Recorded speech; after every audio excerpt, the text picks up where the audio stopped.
Kalau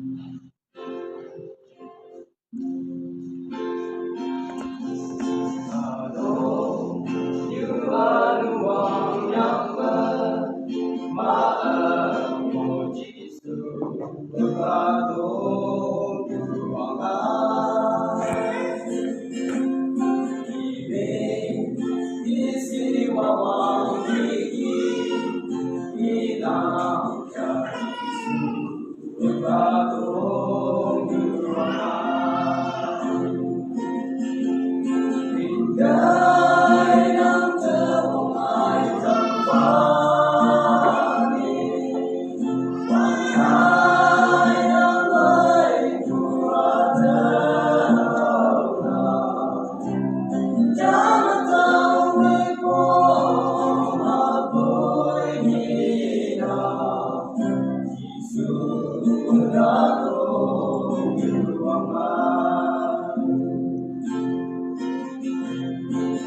Baik, Oma teman-temannya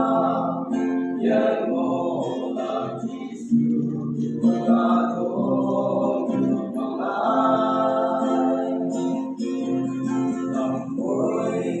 bahai kewan dewan Ngai ngomong Yesus berkatun keuangan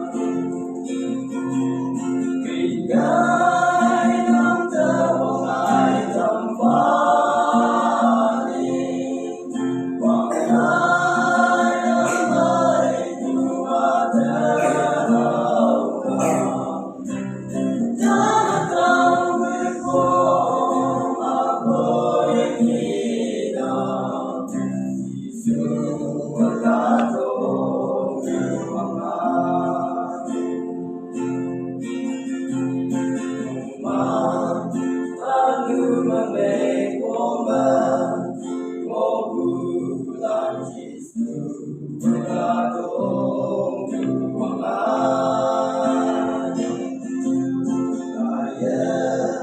muliakan keuangan Hingga yang terumai tempani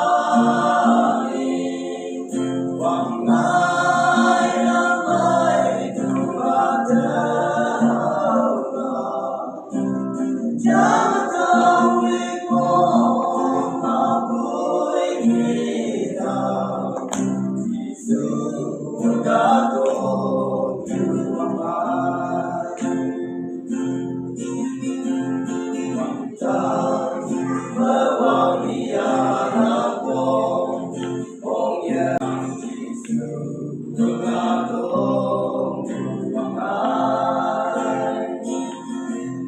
Moncing cuma wangai maaf Ia Yesus berkatun keuangan Gaya yang terumai tempani Wahai yang baik Tuhan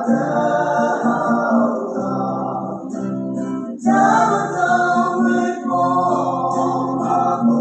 yang hina Yesus berkatun keuangan Yesus berkatun